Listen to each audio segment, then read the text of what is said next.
우리에게 주시는 말씀은 구약의 말씀 시편 128편 1절로 6절입니다.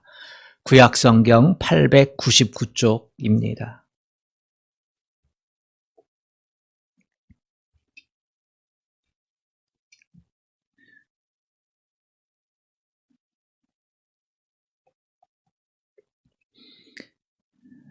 시편 128편 1절로 6절 말씀, 하나님의 말씀을 교독하겠습니다. 여호와를 경외하며 그의 길을 걷는 자마다 복이 있도다.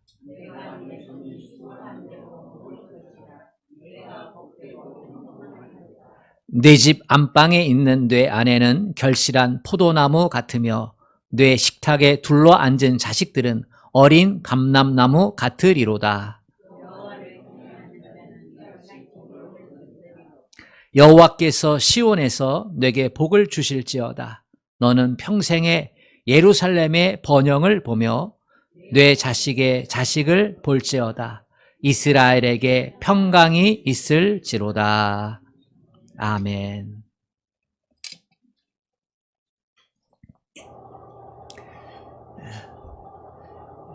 주님만 사랑하면 아멘 합시다. 아멘. 예수님께서 이 땅에 오셔서 말씀을 전하실 때에 천국에 대한 이야기를 하셨어요.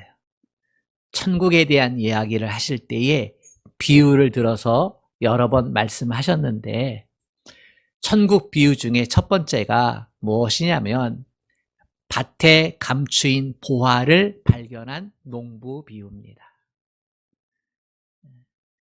자기 땅이 없어서 남의 땅을 빌려서 농사를 짓는 사람을 소작농이라고 하는데요. 소작농이 어느 날 밭을 빌려가지고 밭갈이를 합니다. 농사를 짓는데 뭔가 걸렸어요. 그래서 뭔가 보았더니 항아리에 보화가 담겨 있었다는 것입니다.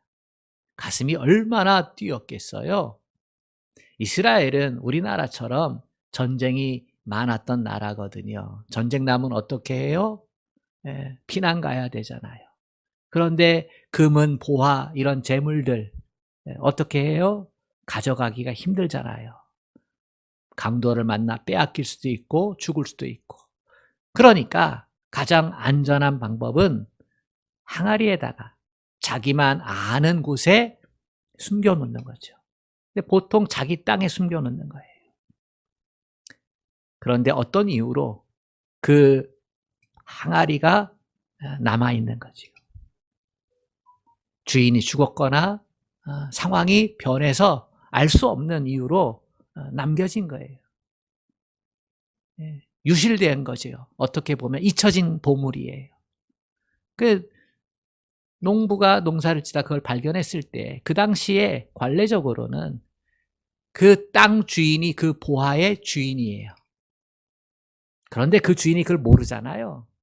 그러니까 이 땅을 어떻게 해서 자기가 소유하게 된 건데 그걸 몰라요.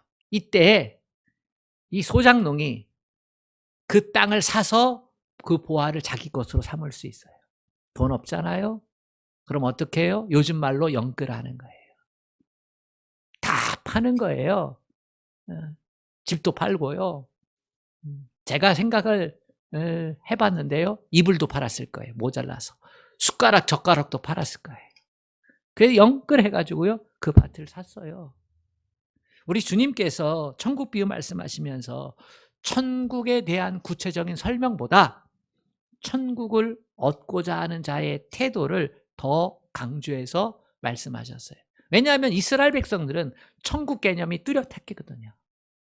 그래서 그 천국을 어떻게 하면 가질 수 있느냐, 다시 말해 구원을 어떻게 하면 얻을 수 있느냐, 이것에 대해서 더 많은 강조점을 두었어요. 천국 좋은 줄 모르는 사람이 있습니까?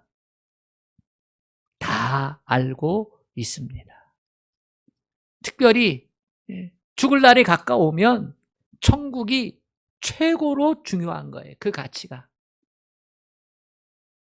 힘들고 어려운 일 겪어서 삶이 무너졌을 때에도 천국에 대한 소망은요, 최고예요.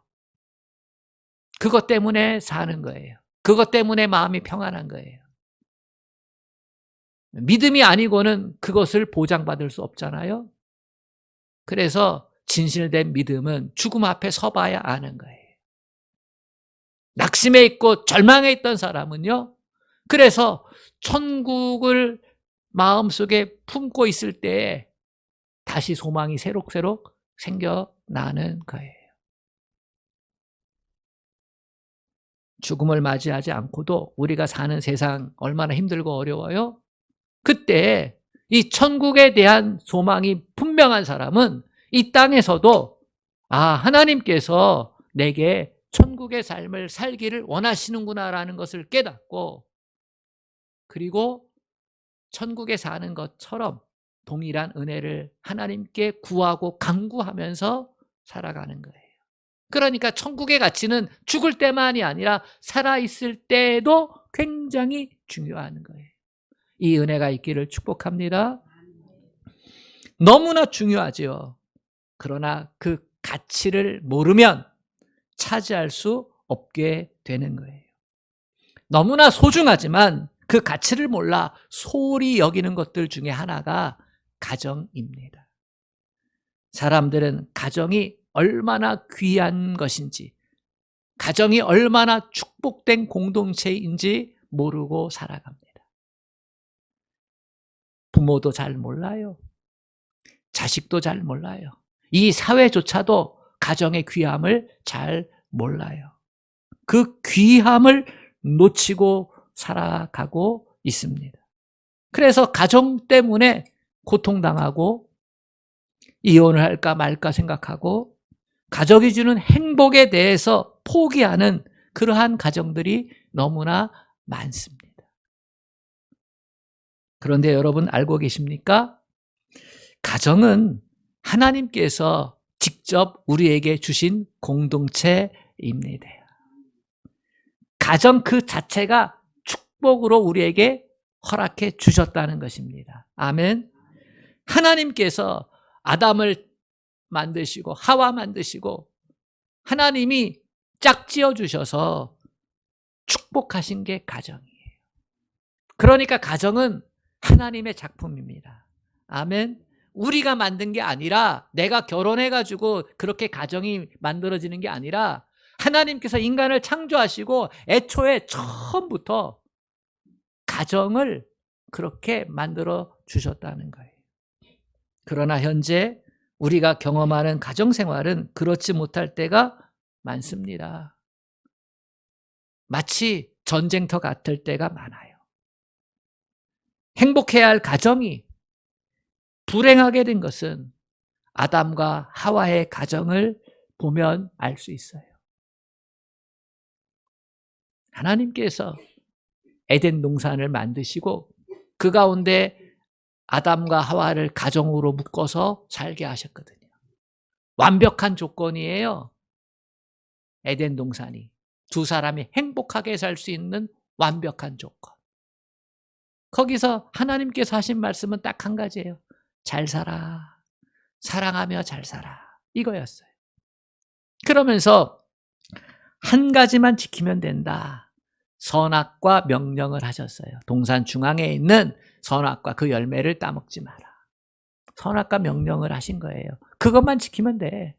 그 선악과가 뭐예요? 그건요, 하나님과 아담과 하와의 자리를 알려주는 그러한 상징물이에요.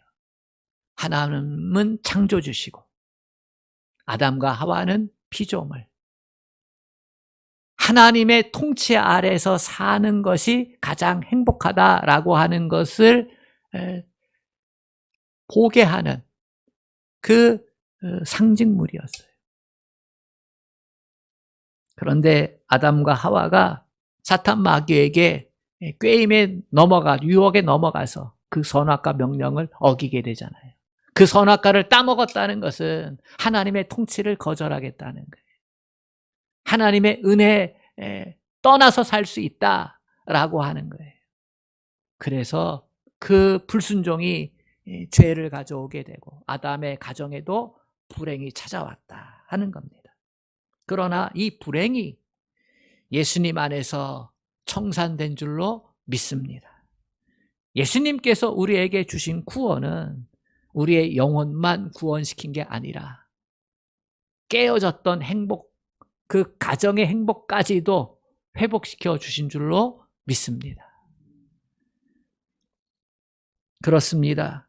예수님은 가정을 행복하게 다시 회복시켜 주셨습니다.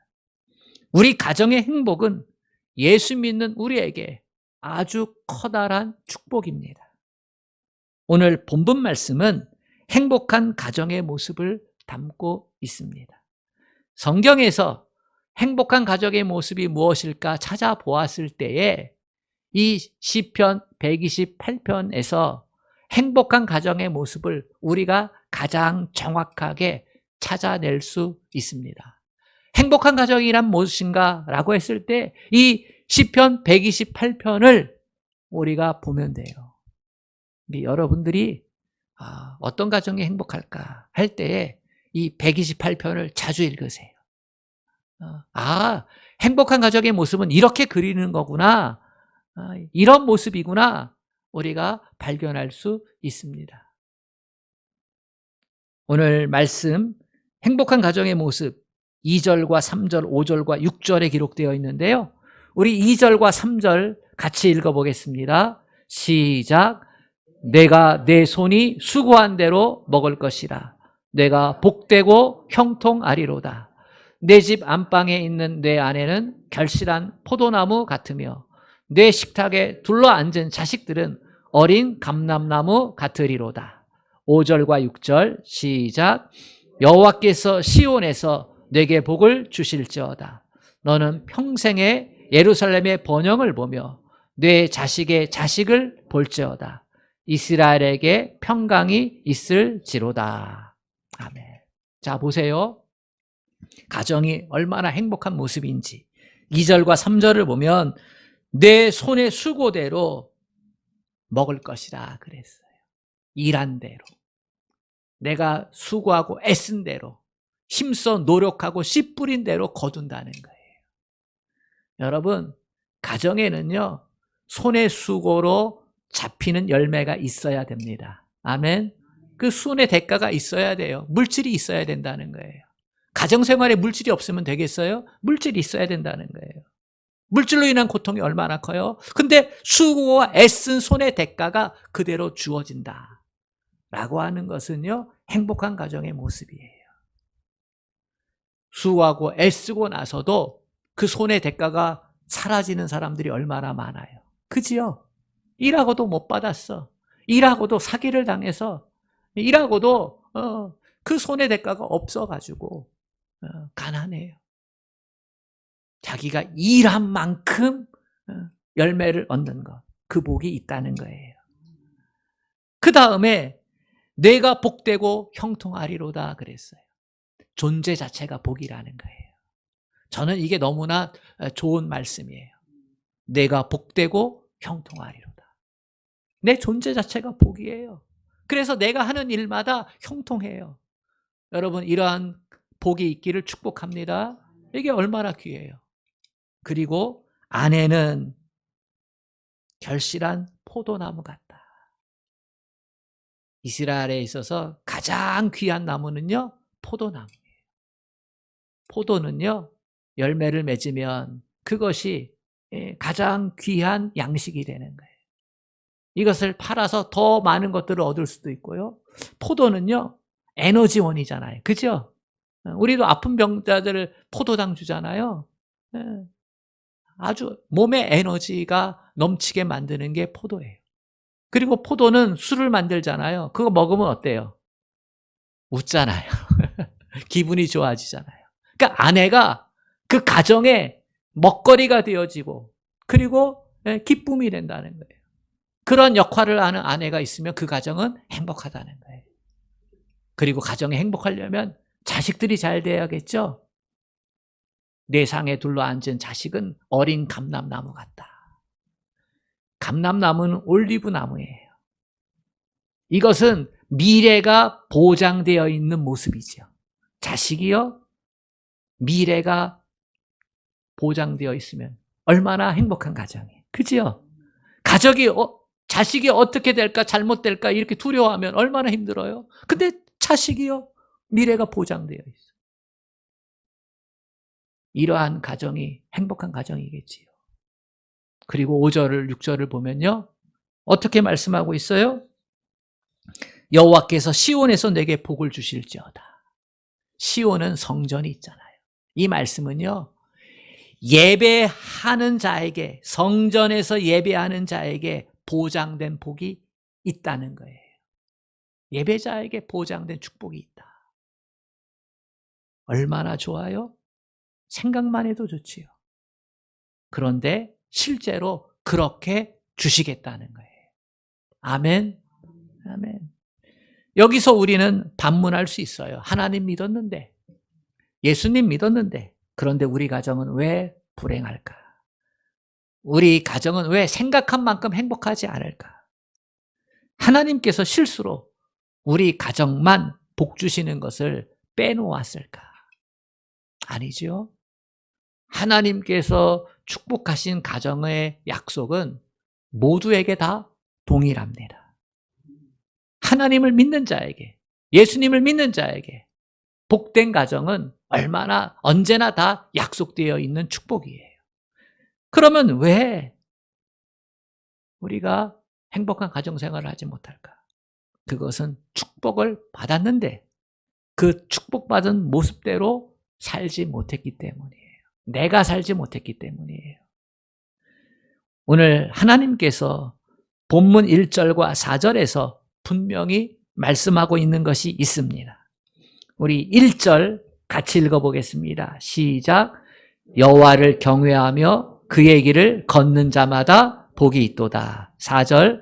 여호와를 경외하는 자는 이같이 복을 얻으리로다. 하나님을 경외하라. 하나님을 경외하라. 2번 반복하고 있지요. 이 시편 128편 행복한 가정의 모습을 다루고 있는데 그런데 이것을 구조적으로 살펴보면 1절에서 여호와를 경외하라. 그러면 복을 누리게 될 것이다. 하고 그 복을 2절과 3절에서 행복한 가정의 모습을 언급하고 있어요. 그리고 4절에서 다시 여호와를 경외하라. 그러면 복을 누리게 될 것이다. 하면서 5절과 6절에 행복한 가정의 모습이 예배자로서 그리고 그것이 자식에게 자자손손 이어진다라고 그렇게 언급하고 있습니다. 그렇습니다. 여호와를 경외하는 것이 행복한 가정, 가정의 행복을 위해서 가장 필요한 것입니다. 하나님을 경외하는 것, 이것이 가정 행복의 알파와 오메가, 처음과 끝입니다. 여러분, 가정은 정말 하나님을 경외해야만 복받을 수 있어요. 여러분의 가정은 하나님을 경외하고 있는 가정입니까? 경외라는 말, 제가 너무나 중요하고 소중하게 여기고 있는 말이에요. 이 말을 설교 시간에 제가 여러 번 풀어서 설명한 적이 있어요. 기억나세요? 경외라라는 말은 한자죠. 공경할 경자에다가 두려워할 외자다. 그지요? 공경하며 두려워한다. 그러니까 하나님을 섬길 때 공경하며 두려워한다. 이런 말인데요. 이렇게 풀면 그 뜻이 언뜻 잘 안 나와요. 그래서 제가 곰곰이 묵상하면서 이 경외가 뭘까라고 했을 때 인정할 수밖에 없는 거룩함 앞에서의 떨림이다. 이렇게 제가 풀었어요. 인정할 수밖에 없는 거룩함 앞에서의 떨림. 신적 권위, 하나님의 그 신성함, 그의 그 신성스러운 거룩, 사랑, 그 앞에서의 떨림이죠. 여러분 언제 경외심을 느껴요? 대자연 앞에서. 대자연 앞에 가면요 두렵고 떨림을 느껴요. 거기서 나는 아주 보잘것없는 존재임을 느껴요. 제가 백두산 천지에 가본 적이 있거든요. 올라가는 과정도 신비했지만 그 천지에 가가지고 천지를 바라보고 그 백두산 밑을 내려보면서요. 와, 그냥 한마디로 와, 말문이 턱 닫히면서 그 자연의 위대함 앞에서 경외심을 느껴요. 제가 나이아가라 폭포 가보진 않았지만, 이과수 폭포 가보진 않았지만, 티키타카 호수를 가보진 않았지만, 미국의 그 유명한 그 공원 거기에 가보진 않았지만, 중국의 장가게를 가보진 않았지만, 그곳에 가서 한 걸음 물러서서 그 자연을 묵상해 보면 경외심을 느낄 거예요.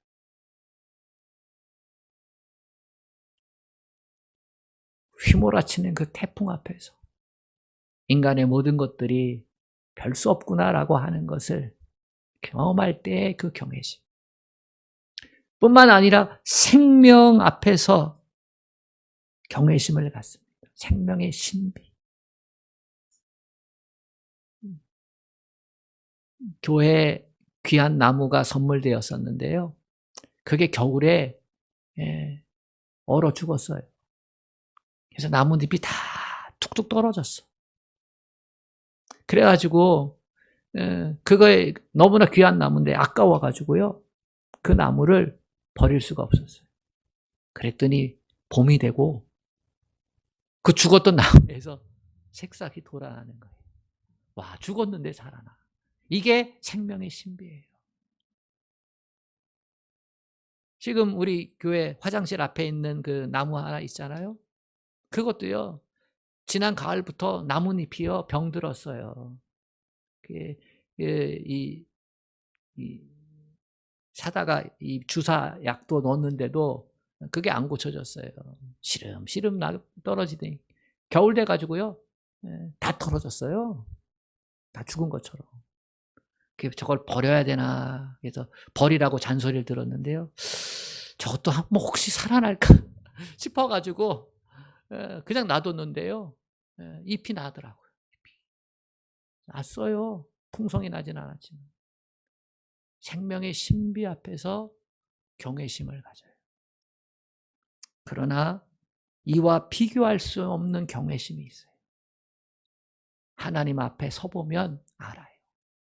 하나님의 창조 앞에서, 그리고 인간의 타락 앞에서, 그리고 그 타락한 인간을 끝끝내 찾아오셔서 품에 안으시고 구원하시는 예수 그리스도의 십자가의 은혜 앞에서 우리는 경외심을 가질 수밖에 없었어요.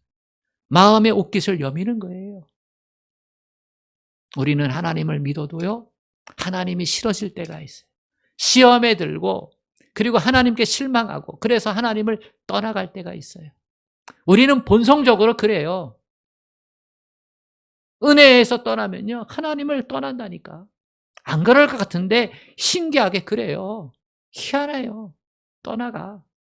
근데 하나님이요, 그냥 내버려 두지 않으세요. 찾아오셔.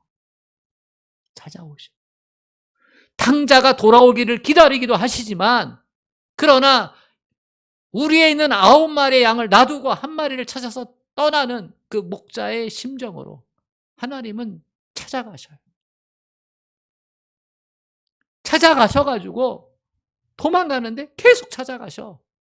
그래가지고 끝내 품에 안으시고, 그리고 상처를 치유하시고 회복시키시고, 그 사랑으로 우리를 다시금 하나님의 자녀의 자리로, 바른 믿음의 길로 갖다 놓으셔요.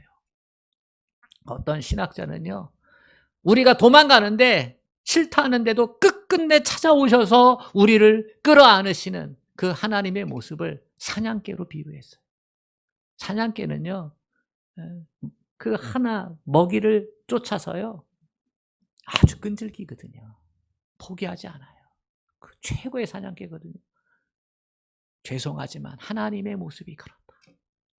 끝끝내 포기하지 않고 어떠한 일이 있어도 찾아오셔서 우리를 품에 안으시고 회복시키시고 다시 믿음의 길을 걷게 하시는, 하나님께서 예비한 축복을 누리게 하시는 분이 하나님이시다.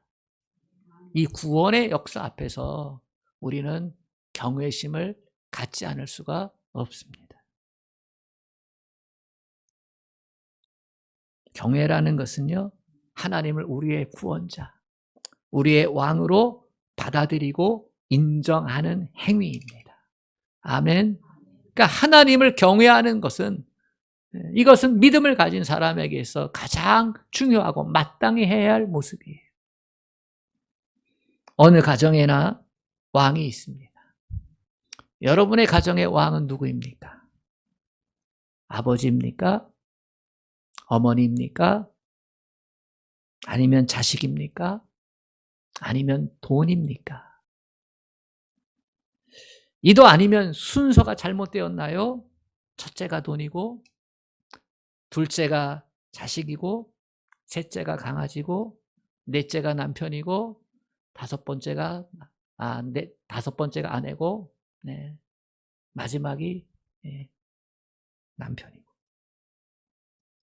여러분의 가정에서 누가 가장 귀하게 높임받고 존중받고 인정받고 있습니까? 하나님입니까? 하나님이어야 합니다. 정말로 행복한 가정을 위해선 부모가 가장 힘써야 될 것은 하나님을 경외하는 것, 이것을 보여주는 것입니다. 사무엘 2장에 보면 엘리 대제사장의 가정의 이야기가 나옵니다. 엘리 대제사장은 한 명이잖아요. 그러니까 하나님을 잘 믿는 가정이어야 합니다. 대제사장의 자식은 제사장의 역할을 합니다. 두 아들이 있었는데 홈리와 비느하스입니다. 홈리와 비느하스는 제사장의 역할을 하는데 불량한 자다. 성경은 그렇게 기록하고 있어요. 왜 불량하냐? 하나님께 드려지는 제물들을 중 가운데서 좋은 것을 갈고리로 탁 찍어서 빼서 착복을 합니다. 그리고 성전에서 일하는 여인들을 성적으로 범해요. 그게 죄를 짓습니다. 어느 날 엘리 대제사장이 두 아들을 불러서 야단을 칩니다.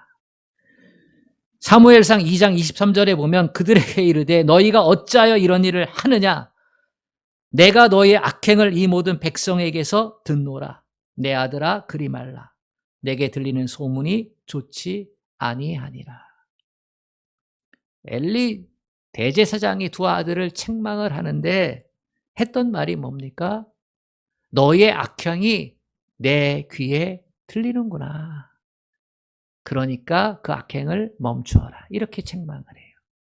이 말을 뒤집으면요, 소문이 들리지 않으면 그 악행 계속해도 된다. 이렇게 두 아들이 받아들일 수 있는 거예요.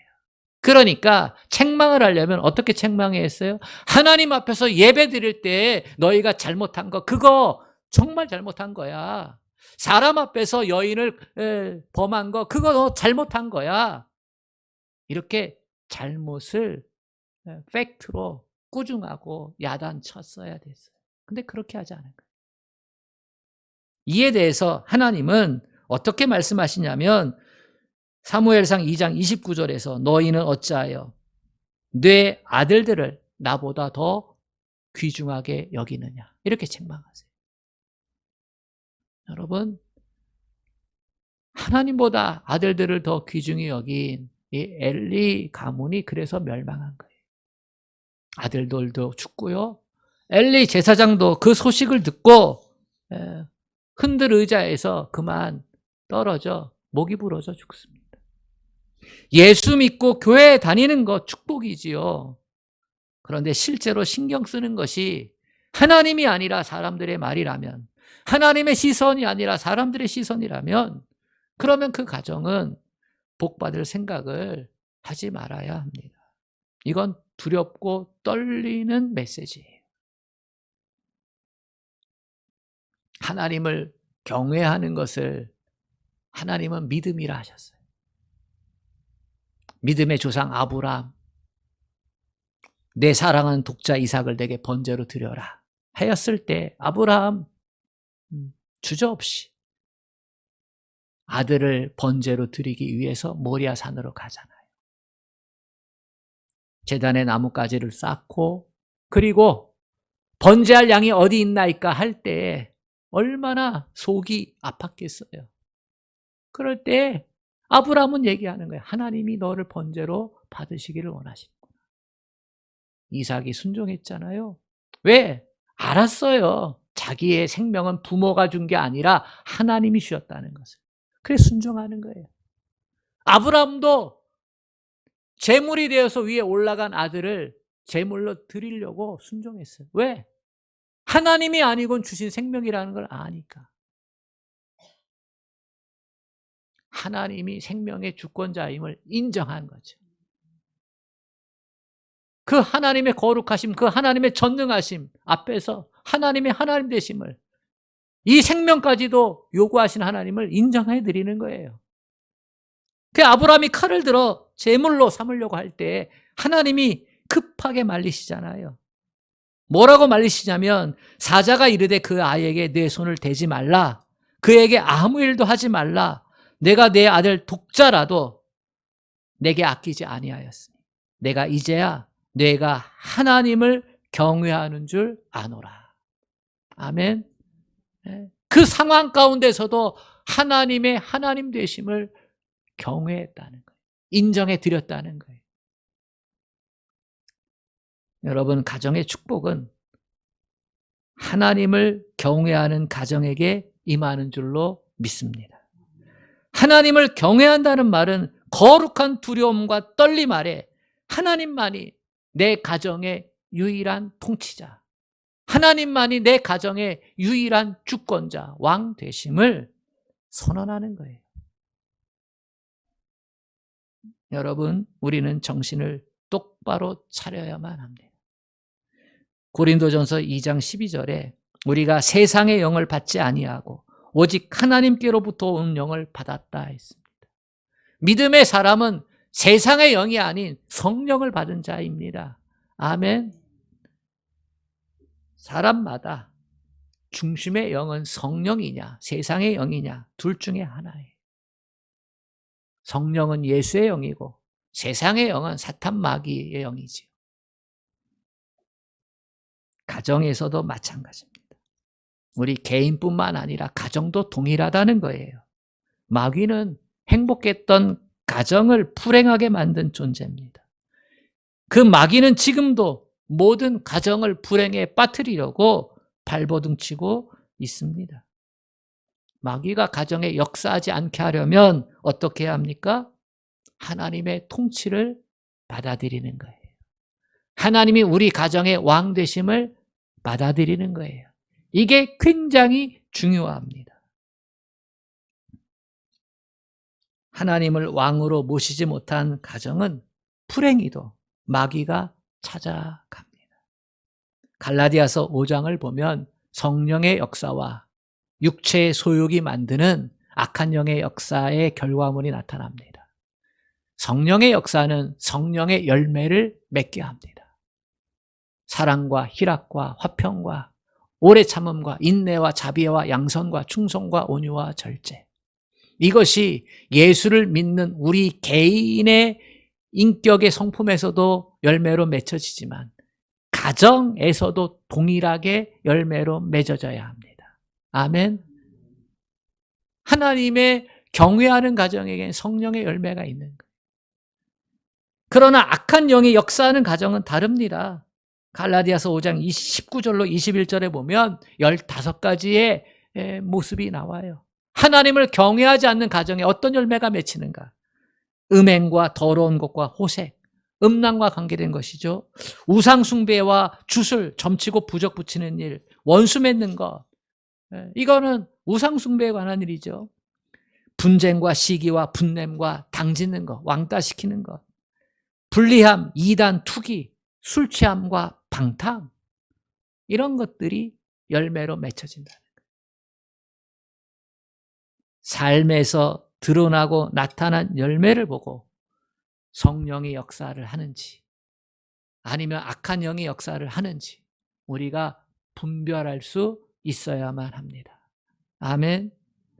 마귀는 교회만 공격하는 게 아니라 가정도 공격합니다. 부부싸움을 할 수 있어요. 그러나 부부싸움이 오랫동안 지속되면 안 돼요. 형제들이 불화하고 싸울 수 있어요. 그러나 그것이 오랫동안 불화하고 지속되면 안 돼요. 고부 간의 갈등이 있을 수 있어요. 그러나 그것이 오랫동안 지속되어서 썩어 골마지면 안 돼요. 그 문제의 뿌리를 알아야만 합니다. 즉 마귀가 그 가정의 불화의 영으로 역사하고 있음을 인식하고 깨달아야 된다는 사실이에요. 여러분, 우리 가정에서 하나님을 경외하느냐 경외하지 않느냐, 하나님을 왕이 되게 하시느냐 안 하느냐는 놀랍게도 우리의 선택입니다. 아담과 하와가 에덴 동산에 살 때 선악과 명령이 그들에게 선택이었던 것처럼 오늘날도 그 선악과 명령은 동일하게 우리에게 주어집니다. 너의 가정에서, 내 인생에서 하나님을 왕으로 모시느냐 모시지 않느냐 선택하라는 거예요. 시편 128편에 있는 이 아름다운 가정의 모습, 가정의 축복들, 이것을 위해서 하나님께서 누릴 수 있는 길을 허락해 주신 거예요. 선악과 명령, 하나님을 경외하느냐 경외하지 못하느냐. 여호수아는 모세의 뒤를 이어서 가나안 땅을 들어가서 정복했잖아요. 정복 전쟁을 하고, 그리고 하나님의 말씀하신 대로 제비를 뽑아요. 땅을 제비 뽑아서 분배를 다 줘요. 지파별로. 그러면 그 지파는 가문별로. 그래서 기업을 주었어요. 그러면 다 이제 흩어져서 자기 땅에서 정착하고 살아야 돼. 다 흩어져요. 그때 여호수아가 마지막으로 한 부탁이 있어요. 그게 여호수아 24장 15절이에요. 만일 여호와를 섬기는 것이 너희에게 좋지 않게 보이거든 너희 조상들이 강 저쪽에서 섬기던 신들이든지 또한 너희가 거주하는 땅에 있는 아모리 족속의 신들이든지 너희가 섬길 자를 오늘 택하라. 오직 나와 내 집은 여호와를 섬기겠노라. 땅을 기업으로 다 얻게 하고 흩어지면서 이 영적 지도자가 마지막으로 했던 언어는 강 저편, 저 애굽에서 우리가 노예 살았을 때 제국을 이루게 만들었던 그 애굽의 신들을 섬기든지 아니면 이 땅에서 이 강성한 성읍들을 놓고 안악자선으로 살았던 이 땅의 팔레스타인 땅의 거주민들의 신을 섬기든지 아니면 하나님을 섬기든지 택하라. 하나님을 섬긴다는 것은 하나님을 경외하고 하나님의 통치 가운데 살아간다는 것을 의미하는 것이죠. 여러분, 하나님이 여러분 가정의 왕이심을 분명히 선택하셨습니까? 그렇다면 하나님의 이름이 높임을 받게 해야만 합니다. 가정의 대소사를 하나님께 먼저 물어야 됩니다. 아멘. 하나님께 물어야 돼요. 좋은 일이든 나쁜 일이든 급한 일이든 어떠한 일이든 가정의 대소사를 다 하나님께 아뢰어야 돼요. 그리고 하나님이 주시는 말씀에 따라서 순종하며 하나님의 통치를 받아들여 살아야 돼요. 교회에서 예배, 말씀, 기도, 봉사, 전도, 교제 중요한 요소잖아요. 마찬가지로 가정에서도 예배, 말씀, 기도, 교제, 봉사, 전도 똑같이 중요해. 아멘. 하나님의 통치가 교회에서뿐만 아니라 교회 밖 가정에서 그렇게 이루어져 갈 때 우리는 세상 가운데서도 하나님을 경외하게 될 줄로 믿습니다. 행복한 가정, 가정의 중요성 모르는 분도 있고 또 아는 분도 있겠지만 정말로 가정의 행복을 위해서 필요한 건요, 하나님의 통치를 받아들이는 거예요. 하나님을 경외하는 데 있다는 사실을 기억할 수 있기를 바랍니다. 저도 늘 고백하지만 저의 가정도 하나님 앞에서 행복한 가정이기를 얼마나 많이 기도했겠어요. 얼마나 많이 꿈꾸었겠어요. 그지요? 네. 저는 총각 때부터 행복한 가정을 위해서 많이 기도했어요. 아내를 위해서 10년간 기도했어요. 자식을 위해서도 기도 많이 했지. 그러나 가정은요, 때때로 싸움이 있고, 때때로 오해가 있고, 때때로 다툼이 있고, 때때로 편애가 있고, 그래요. 그런데 그것이 회복되어져. 하나님께서 주신 행복을 누려야 되잖아요. 그때 내가 왕이 되면요, 그러면 지옥 되는 거예요. 그때 하나님이 왕이 되면요, 그때에 평화가 찾아오고, 기쁨이 찾아오고, 사랑이 찾아오고, 천국이 찾아오는 거예요. 아멘. 저는 그걸 너무나 많이 경험했어요. 그래서 때때로 내가 왕이 되고 싶어. 내가 정답이 되고 싶어요. 내가 주도권을 갖고 싶어요. 그래서 목소리가 커지고 분위기가 이상해지면 하나님 앞에 이렇게 기도해요. 하나님이 왕 되어주세요.